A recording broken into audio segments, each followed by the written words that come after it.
नमस्कार, दीप्स किचन मराठीमध्ये मी दीपाली आपलं मनापासून स्वागत करते। आज मी तुम्हाला कुठली रेसिपी दाखवणार आहे ते आता आपण पाहूया। आज मी तुम्हाला सकाळच्या नाश्त्यासाठी किंवा टिफिनसाठी झटपट होणारी रेसिपी दाखवणार आहे, ते म्हणजे बटाट्याचं खमंग धिरडं। तर त्यासाठी आपल्याला काय साहित्य लागणार आहे ते आपण पाहूया। मी इथे 2 मोठे बटाटे सालं काढून अशी किसून घेतले। बटाटा मी किसल्यानंतर स्वच्छ धुवून पाण्यामध्ये ठेवलेला आहे। 5 चमचे बेसन पीठ घेतलेला आहे, 1 चमचा रवा, 6 ते 7 लसणाच्या पाकळ्या, पाव इंच आलं, अर्धा चमचा जिरे आणि 2 हिरव्या मिरच्या मी कुटून घेतलेला आहे। पाव चमचा हळद, पाव चमचा ओवा घेतलाय, अर्धा चमचा चाट मसाला। चाट मसाला नसेल तर तुम्ही 1 चमचा लिंबाचा रस किंवा आमचूर पावडर अर्धा चमचा वापरली तरीही चालेल। थोडी कोथिंबीर बारीक चिरून घेतली, चवीनुसार मीठ आणि आपल्याला तेल लागणार आहे। मी इथे एक बाउल घेतलाय आणि हे जे बटाटे किसून मी पाण्यामध्ये ठेवले ते अशा हाताने चांगलं त्यातलं पाणी काढून घ्यायचे, पिळून घ्यायचंय बटाटा, सगळं पाणी काढून घ्यायचे।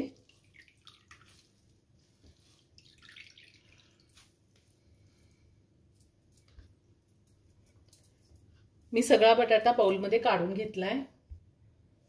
आता ह्यामध्ये आपल्याला ओवा घालायचा आहे, चाट मसाला, हिरवी मिरची, लसूण, आलं आणि जिरे मी ठेचून घेतलेले ते घालायचे, रवा, हळद, थोडी कोथिंबीर घालूया आणि आता आपल्याला यामध्ये बेसन पीठ घालायचे। आता मी हे 5 चमचे बेसन पीठ घेतलेले, पोहे खायचे 5 चमचे बेसन पीठ घेतलेले आणि चवीनुसार मीठ घालायचे। सुरुवातीला आपण हे सगळं व्यवस्थित मिक्स करून घेऊया। मी हे सगळं व्यवस्थित मिक्स करून घेतलेलं आहे। आता आपल्याला थोडं थोडं पाणी घालून हे मिश्रण तयार करून घ्यायचे। पाणी जास्त घालायचं नाही, अगदी थोडं घालायचे। या टायमिंगला तुम्ही मीठ चेक करू शकता, जर कमी असेल तर वरतून घालता येतं। अजून थोडं पाणी लागेल।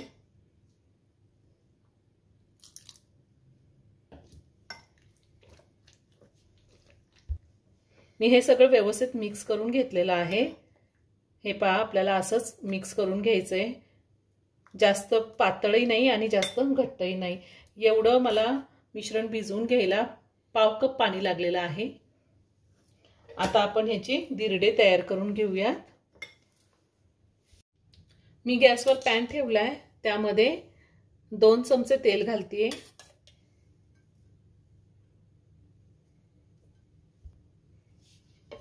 तेल सगळीकडे असं पसरून घ्यायचंय। आता आपण ह्याचे धिरडे तयार करून घेऊया। तेल चांगलं गरम झालेलं आहे। तुम्हाला जर मोठे करायचे असेल तर तुम्ही मोठे सुद्धा करू शकता। मी असे छोटे छोटे करून घेणार आहे। चमच्याने असं चांगला गोल आकार देऊन घ्यायचा आहे।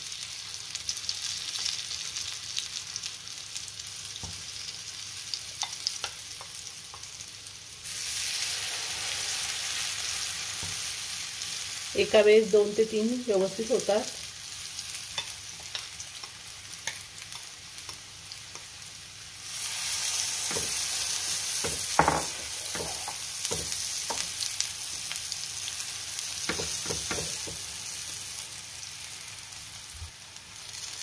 मी थोडे जाड करून घेतलेले आहे। तुम्हाला जर पातळ करायचे असतील धिरडे तर तुम्ही पातळ सुद्धा करू शकता।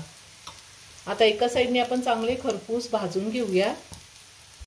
साधारण 2 मिनिटं झालेली आहे। एका साइडनी चांगलं खमंग भाजून घेतलंय, पलटी करून घेते।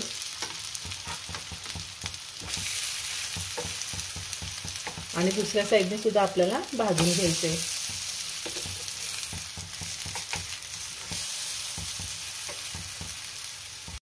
पुन्हा 2 मिनिटं झालेली आहे। दुसऱ्या साइडने सुद्धा छान खरपूस असं भाजून झालेले धिरडं मी काढून घेते। खूप छान झाले, रवा घातल्यामुळे एकदम छान क्रिस्पी होतं।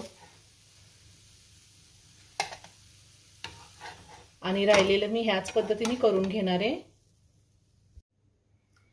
वरून कुरकुरीत आणि आतून एकदम सॉफ्ट असे बटाट्याचं खमंग असं धिरडं तयार करून झालेले खूप छान होतं। आपण हे धिरडं सॉस सोबत, चटणी सोबत किंवा असंचही खाल्लं तरी छान लागतं। तुम्ही नक्की करून पहा। व्हिडिओ जर आवडला तर व्हिडिओला लाईक आणि शेअर करायला विसरू नका। रेसिपी आवडली असेल तर कमेंट करून नक्की कळवा। पुन्हा भेटूया अशाच एका छानशा साध्या आणि सोप्या रेसिपी बरोबर। धन्यवाद।